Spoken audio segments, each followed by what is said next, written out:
Hello दोस्तों, कैसे हैं आप सब। आज मैं लेके आया हूं आपके लिए एक अनदर वीडियो।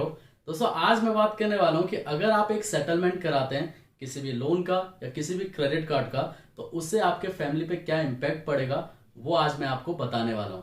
आज से करीबन 4 महीने पहले एक मैंने वीडियो बनाई थी जिसमें मैंने बताया था कि किस तरीके से मैंने अपने क्रेडिट कार्ड का सेटलमेंट कराया, क्या क्या चीज़ हुआ, वो सारे सिनेरियो मैंने उस वीडियो पे बताए थे।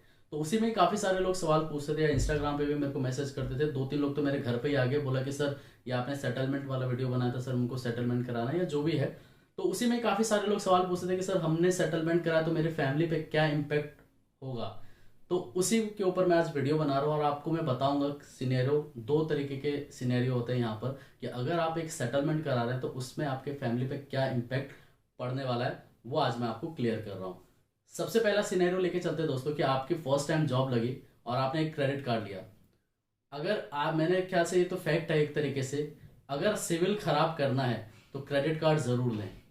आप ये सोच रहे होंगे ये क्या बात हुई कि क्रेडिट कार्ड और सिविल का क्या लेना देना है, लेकिन मैंने देखा है दोस्तों कि 100 में से 90%, मतलब 90 लोग जो है वो यही कहते हैं कि सर मैंने क्रेडिट कार्ड की वजह से मेरा सिविल खराब हुआ है। कोई ये आके नहीं बोलता है कि सर मैंने होम लोन लिया था या मैंने पर्सनल लोन लिया उसके वजह से मेरा सिविल खराब हुआ है। 90% लोग बोलते हैं कि सर मेरा जो सिविल है वो खराब हुआ है, मेरे पास ये क्रेडिट कार्ड था, मैंने उसका इतना यूज कर लिया, मैं पेमेंट नहीं कर पाया, मेरी सैलरी 15,000 है, मेरे पास 4 बैंक के क्रेडिट कार्ड है। जो सबसे पहला जो स्टेप होता है सिविल खराब होने का वो होता है क्रेडिट कार्ड। अगर आपकी कोई जॉब लगती है तो जॉब लगती है, आप बाहर देखते होंगे कितने लोग बैठे होते हैं फ्री में क्रेडिट कार्ड ले लो, क्रेडिट कार्ड ले लो। और वो क्रेडिट कार्ड आप यूज करने लगते हैं तो पता नहीं चलता कि कब वो 2-3 लाख का लोड आपके ऊपर पड़ गया और आपकी सैलरी कम है, अब उसको पे करने में ही बहुत दिक्कत हो रही है। तो फर्स्ट सिनेरियो मान के चलिए कि आपने एक क्रेडिट कार्ड लिया और इंडिविजुअली, मतलब यहाँ पर किसी को ज्वाइंट में आपने नहीं रखा फैमिली में, और आपने उसका सेटलमेंट करा लिया, 2-3 महीने पेमेंट किया और आपको बाद में वो बर्डन बढ़ते चला गया, आप पेमेंट ही नहीं कर पाए। तो उस केस में दोस्तों क्या होता है कि आपके फैमिली पे इसमें कोई इंपैक्ट नहीं पड़ने वाला, आपको इंपैक्ट पड़ेगा फ्यूचर में।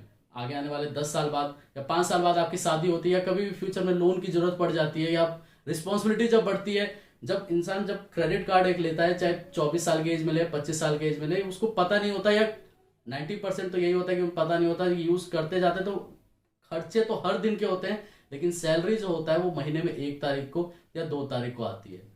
खर्चे पर डे रहेंगे लेकिन सैलरी सिर्फ एक बार आएगी, और वो एक बार सैलरी जब आती है तो जब हम देखते हैं कि महीने का खर्च उस सैलरी से भी 2-3 गुना ज्यादा रहता है। क्रेडिट कार्ड लेने के बाद तो और बर्डन बढ़ जाता है, क्योंकि हर दिन अगर मान के चलिए आपने 200, 300, 400, 500 या 1,000 रुपए का या 2-3 हजार का एक बार में इकट्ठे सामान ले लिया और महीने का हिसाब कर रहे हैं, तो सैलरी से भी 3-4 गुना जो है क्रेडिट कार्ड का ही पेमेंट करना है। तो उस केस में आप मान के चलिए कि आपने उसका सेटलमेंट करा लिया, तो इस पे आपके फैमिली पे कोई इम्पैक्ट नहीं पड़ने वाला। जब मैंने अपने क्रेडिट कार्ड का सेटलमेंट कराया था तो उस केस में जो है मेरा सिर्फ ये था कि मेरे फैमिली पे कोई भी इम्पैक्ट नहीं पड़ा।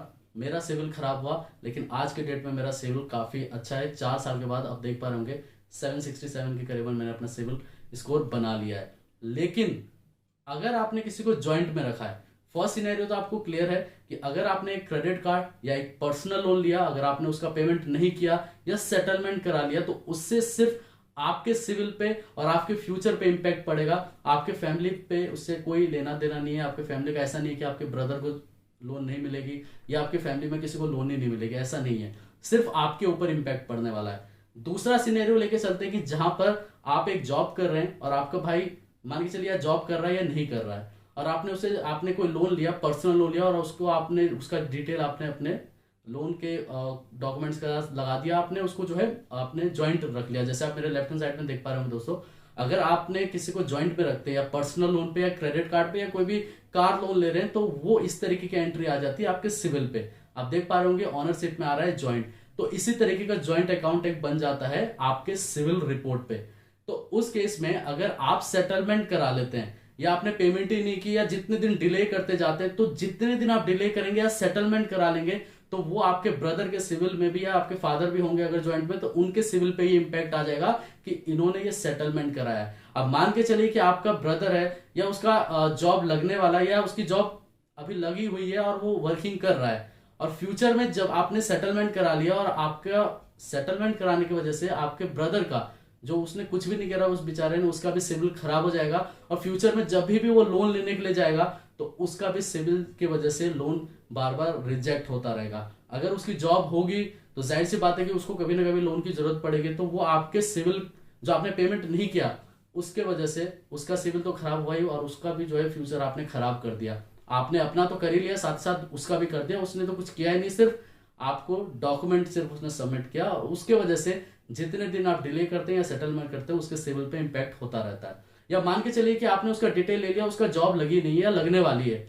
अगर फाइनेंस सेक्टर में जॉब करता है या बैंकिंग सेक्टर में जॉब करने के लिए जाता है, तो आज की डेट में जो है प्राइवेट सेक्टर में काफी सारे ऐसे कंपनीज है जो सिविल देखते हैं, पहले सिविल चेक करते हैं कि अगर सिविल ठीक है तभी वो लोग अपॉइंटमेंट लेटर देते भी हैं। तो एक बात का जरूर ध्यान दें दोस्तों, अगर आपने जो है ज्वाइंट में अगर लोन लिया हुआ है, अगर आपका पेमेंट नहीं हो रहा है या आप पेमेंट नहीं कर पा रहे हैं, तो उस केस में आप अपने ब्रदर का भी सिविल खराब कर रहे हैं। जिसको भी आपने ज्वाइंट में रखा है उसका सिविल खराब हो ही रहा है, साथ ही साथ आप अपना भी फ्यूचर खराब कर रहे हैं। उस बेचारे ने कुछ किया भी नहीं, सिर्फ अपना डिटेल दिया और उसका भी सिविल खराब हो गया। तो फ्यूचर में जब वो लोन लेने के लिए जाएगा या उसकी कोई भी फाइनेंस सेक्टर में जॉब लगेगी, तो वहां पर उसको प्रॉब्लम आएगी। आपको तो प्रॉब्लम आएगी, फ्यूचर में खुद ही पता चल जाएगा। जब क्यों मेरा खुद जब सेटलमेंट कराया था तो कम से कम 2 साल तक तो लोन तो मैं भूल ही गया कि लोन भी मिल सकता है कि नहीं। कैसे ना कैसे करके एक चीज फाइनेंस कराई, उसका पेमेंट किया, तो आज मेरा सिविल ठीक ठाक है, लोन मिल रहा है। लेकिन फिर भी जो एलिजिबिलिटी 4 लाख की होनी चाहिए, वहां पर 2 लाख रुपए का अप्रूवल आता है, 2,35,000 का अप्रूवल आता है, क्योंकि वो कहते हैं कि सर आपके सिविल पे एक नेगेटिव एंट्री है, सेटलमेंट आपने कराया हुआ है। तो आज तक 4 साल इस बात को हो चुके हैं, फिर भी मेरे को प्रॉब्लम हो रही है। तो आप ये सोचिए कि अगर आप सेटलमेंट करा रहे हैं, इंडिविजुअली करा रहे हैं, तो इम्पैक्ट होगा ही, सिर्फ आपको होगा, आपके फैमिली पे नहीं होगा। अगर आपने ज्वाइंट में रखा हुआ है किसी को, तो साथ ही साथ उसका भी फ्यूचर खराब होगा और आपका भी होगा। उसका मान के चलिए कि स्टार्टिंग फेज है या अभी फ्यूचर स्टार्ट करने ही वाला है, तो आज के डेट में सिविल खराब करना एक तरीके से भविष्य खराब करना ही है।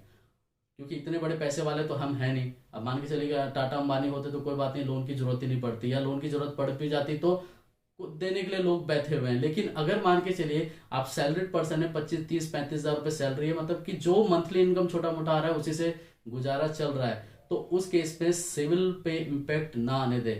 भले ही आप लेट पेमेंट करें लेकिन सेटलमेंट ना कराएं, क्योंकि सेटलमेंट जो ऐसी एंट्री आ जाती है कि आज तक मैं 4 साल हो चुके हैं फिर भी प्रॉब्लम मेरे को होती है। तो यहाँ पर जो आप लोगों का डाउट था कि मैं सेटलमेंट करा लेता हूं तो मेरे फैमिली पे क्या इम्पैक्ट आएगी, तो अगर आप इंडिविजुअली हैं तो आपके फैमिली पे कोई इम्पैक्ट नहीं आने वाला। अगर आपने किसी को ज्वाइंट में रखा हुआ है, चाहे अपने मदर को रखा है या फादर को रखा हुआ है या अपने बहन को रखा है या आपने अपने भाई को रखा हुआ है ज्वाइंट में, या उसकी जॉब चल रही है, आपके ब्रदर की जॉब चल रही है, आपकी मदर की भी जॉब चल रही है, फादर की भी जॉब, जिसको भी आपने ज्वाइंट में रखा है, या जॉब वो कर भी नहीं रहे हैं, आपके ब्रदर की जॉब लगी भी नहीं है या आपके बहन की जो है जॉब लगी नहीं है, लेकिन आपके वजह से उनका सिविल खराब हो रहा है, तो जाहिर सी बात है कि उनका भी फ्यूचर खराब होगा। अगर वो कभी भी कोई फाइनेंस कंपनी में जॉब करने जाएंगे या अगर वो कभी भी फ्यूचर में लोन लेंगे, तो उनका सिविल जो आपने खराब किया है वो उनके सिविल पे भी शो करता रहेगा, और जब भी लोन के लिए जाएंगे तो उनका लोन जो है आपके वजह से, आपकी गलती के वजह से रिजेक्ट होता रहेगा।